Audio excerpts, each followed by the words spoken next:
नमस्कार, तुमचं सगळ्यांचं स्वागत आहे आजच्या नवीन व्हिडिओमध्ये। आपल्यासोबत दिवसभर घडत असलेल्या काही घटना अगदी सामान्य असल्या तरी ते काही संकेत देऊन जातात।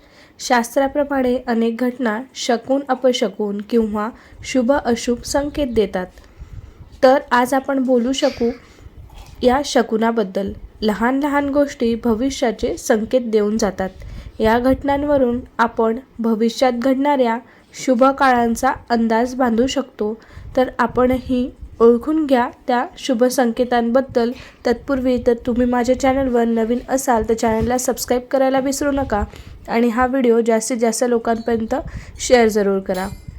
घरामधल्या अंगणात तुळस उगवणे। आता आपण स्वतः रोप लावलं असेल तर गोष्ट वेगळी, परंतु घरातील बागेत आपोआप तुळशीचे रोप उगवले तर याला शुभ संकेत समजावं।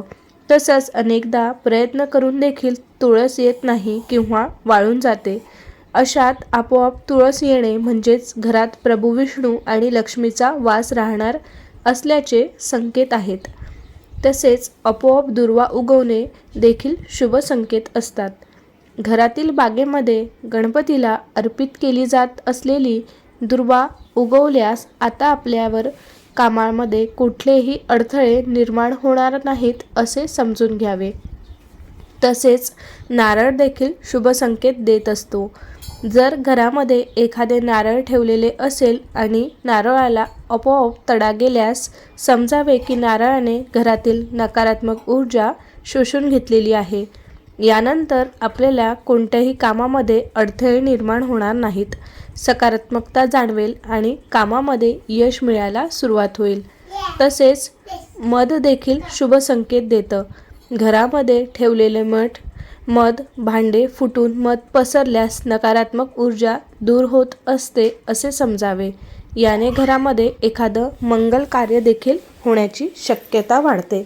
तसेच अगदी सामान्य घडणारी गोष्ट म्हणजे पुरुष कपडे घालतात तेव्हा कपडे घालताना खिशातून नाणे खाली पडणे, कपडे घालताना खिशातून पैसे किंवा नाणे पडणे देखील शुभ संकेत आहेत। याने आर्थिक स्थिती मजबूत होण्याचे संकेत मिळतात, धनलाभ होण्याची शक्यता वाढते। तर आता खिशातून नाणे पडणे म्हणजेच आनंदी व्हायचे। श्रीफळ म्हणजेच नारळाशी संबंधित उपाय अनेक वर्षापासून केले जात असतात। पूजेमध्ये श्रीफळ नारळ हा आपण नेहमीच वापरतो आणि श्रीफळ ठेवण्यापासून ते एकाक्षी म्हणजेच एक डोळ्याचा नारळ यासंबंधी विविध उपाययोजनांशी संबंधित असतात। आपल्या गरजेनुसार तुम्ही नारळाचा वापर करून आपल्या समस्या दूर करू शकता। नारळ हे माता लक्ष्मीचे प्रिय फळ आहे, त्यामुळे त्याला श्रीफळ म्हणून देखील संबोधले जाते। नारळाच्या वापराने केवळ आपले आरोग्य सुदृढ राहते असे नाही, तर आयुष्यातील अनेक समस्या दूर करण्यासाठी नारळाचे उपाय तुम्हाला लाभदायक ठरू शकतात। श्रीफळ म्हणजे नारळाशी संबंधित अनेक उपाययोजना वर्षानुवर्षापासून केले जात आहेत। पूजेमध्ये श्रीफळ ठेवण्यापासून ते एकाक्षी नारळ म्हणजे एक डोळ्याचा नारळ यासंबंधी विशिष्ट महत्त्व देखील आहे। आपण आपल्या समस्या सोडवण्यासाठी सुद्धा नारळाचा उपयोग करू शकतो। लक्ष्मी मातेचेच दुसरे नाव म्हणजे श्री, म्हणजे नारळाचा थेट संबंध श्री माता लक्ष्मीशी सोबत जोडला गेलेला आहे। त्यामुळे नारळाचा वापर कित्येक स्वरूपात केला जातो, त्याला अतिशय पवित्र आणि शुद्ध मानले जाते। नारळाच्या छावळ्यापासून झाडू तयार केला जाते, जी घरामध्ये सकारात्मकता ऊर्जा घेऊन येते। नारळाच्या पाण्याने आरोग्य सुधारते, तसेच धनप्राप्तीही होते। नारळाचे खोबरेही अतिशय आरोग्यवर्धक मानले जाते। नारळाच्या काथ्यापासून दोरही बनवतात। याचा नारळाच्या बहुगुणी उपयोगामुळे आणि गुणधर्मामुळे तो लक्ष्मीचे प्रतीक म्हणून ओळखला जातो। त्यामुळेच हिंदू धर्मामध्ये कोणत्याही शुभ कार्याच्या सुरुवातीला नारळ फोडण्याची परंपरा आहे। असे केल्यास लक्ष्मी मातेचा आशीर्वाद मिळतो असे म्हणतात।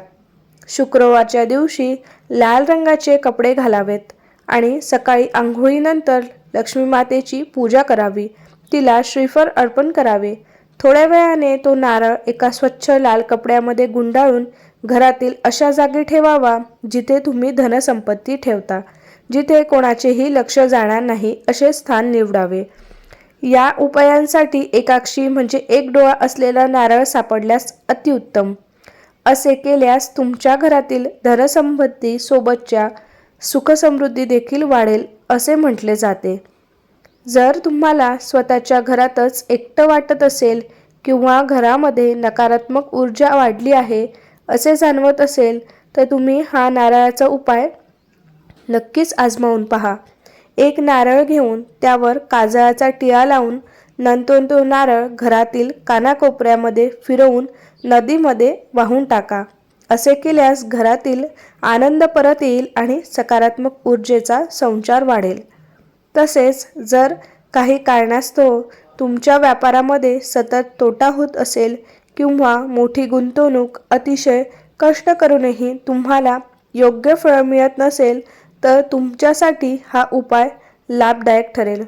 गुरुवारी एक नारळ पिवळ्या कपड्यामध्ये गुंडाळून त्यात जानवे आणि सफेद रंगाची मिठाई ठेवून श्री विष्णूंच्या मंदिरात जाऊन अर्पण करावी. असे केल्यास तुमच्या व्यापारामध्ये सुरळीतता येईल आणि तुम्हाला व्यापारातले लाभसुद्धा मिळतील. जर राहू आणि केतूसारखे क्रूर ग्रह तुमच्या कुंडलीमध्ये त्रासदायी ठरत असतील तर नारळाचा उपाय नक्की करून पहा. शनिवारी एक सुकलेला नारळ घेऊन त्याला अर्ध्यात कापावे आणि दोन्ही वाट्यामध्ये साखर भरून एखाद्या निर्जन जागी जाऊन जमिनीमध्ये दाबून ठेवावे. जसे जसे मुंग्या किंवा इतर किडे ते खातील तसतसे तुमच्या कुंडलीतील दोष नाहीसे होतील. जर तुमच्या हातामध्ये पैसा टिकत नसेल किंवा तुमच्याकडून व्यर्थ खर्च होत असेल तर शनिवारच्या दिवशी एखाद्या शनिदेवाच्या मंदिरात 7 नारळ अर्पण करावेत आणि नंतर त्यांना पाण्यात सोडून द्यावेत. असे केल्यास तुमचे शनिदोष सगळे कमी होतील आणि धनवृद्धी होईल. नजर दोषसुद्धा दूर करण्यासाठी हा उपाय लाभदायक ठरतो. जर तुमच्या मुलांना कुणाची वाईट नजर लागली आहे आणि त्यामुळे त्यांचे अभ्यासामध्ये मन लागत नाही किंवा ते व्यवस्थित खात पीत नसेल तर तुम्हाला असे वाटत असेल तर त्यांच्यावरून एक पाणीदार नारळ 11 वेळा उतरवून एकांतात नेऊन जाळावा किंवा पाण्यात नेऊन सोडावा. असे केल्यास लाभ होईल. असे बरेचसे उपाय नारळाचे लक्ष्मी म्हणजेच ऐश्वर्य, समृद्धी आणि नारळाच्या झाडाच्या प्रत्येक भागाचा काही ना काही उपयोग होतोच. हीच त्या झाडातला खरी श्री आहे. म्हणून ते उत्तम, टिकाऊ आणि आरोग्यदायी एकाच वेळी शुद्धा आणि तृणा भागवणारे फळ आहे. म्हणून ते फळ श्रीफळ म्हणून ओळखले जाते. शेंडीखाली डोळे हे त्रिगुणांचे निदर्शक म्हणून काही वेळा त्याला देवत्वही बहाल केले जाते आणि त्याची पूजाही होते. जसे की नारळी पौर्णिमा, समुद्राचा सन्मान म्हणून नारळ अर्पण केला जातो. त्याशिवाय पूजा अर्पण अपूर्ण मानली जाते. श्रीफळ म्हणजे नारळ हे शुभनिदर्शक फळ असून ते सृजनशक्तीचे फळ मानले गेलेले आहे. श्री म्हणजे लक्ष्मी आणि श्रीफळ म्हणजे नारळ. लक्ष्मीला नारळ फार आवडते म्हणून याला श्रीफळ हे बहुमानाने व आदराने नाव प्राप्त झाले आहे. हिंदू धर्मीयांच्या धार्मिक आणि सामाजिक जीवनामध्ये नारळाला अनिवार्य असे अनन्यसाधारण महत्त्व देखील आहे. मंगल कार्यारंभी इष्टदेवापुढे पानाचा विडा, नारळ आणि सुपारी ठेवण्याची प्रथा देखील आहे. नारळ हे महाफळ म्हणून देवाला अर्पण करतात.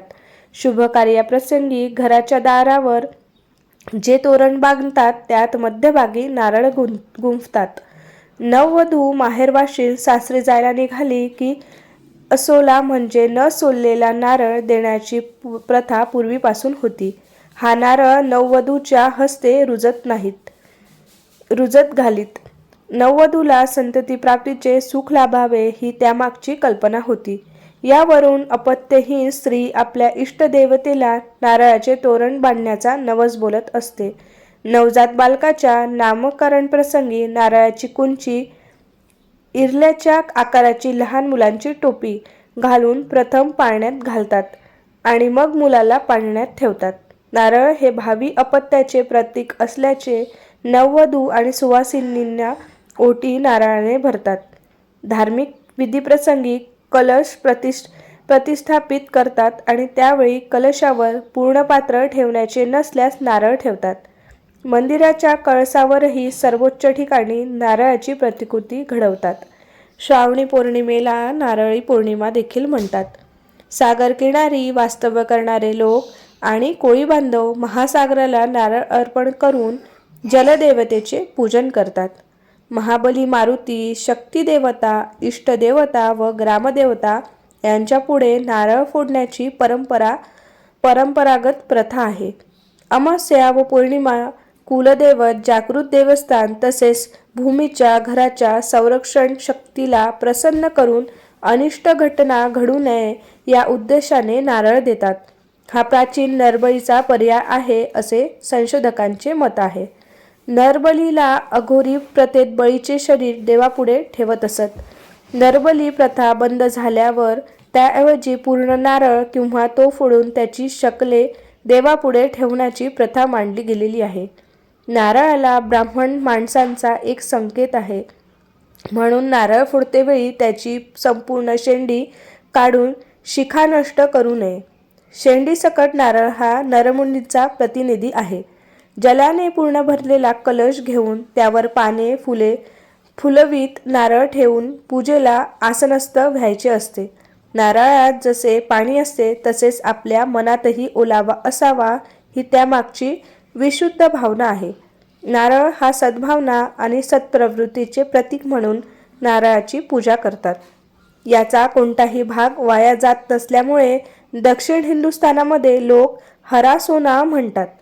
इतरत्र नारळाला कामधेनू म्हणतात तर कोकणवासीय नारळाच्या झाडाला कल्पवृक्ष म्हणतात. नारळाला असलेले डोळे हे त्रिगुणाचे प्रतीक मानले जात असल्यामुळे कोणालाही देताना तो शेंडीची बाजू पुढे करून लाल कुंकू लावून देण्याची प्रथा आहे. नारळ माणसाला चारित्र्य पूजनाची प्रेरणा देतो म्हणून श्रीफळ हे मनुष्याचे जीवनाचे आणि मनाच्या वैभवाचे प्रतीक आहे. अशा अनेक भावस्वरूपांनी भारतीय मनाशी नाते जोडलेले नारळ भारताच्या जीवनाशी एकरूप झालेले आहे.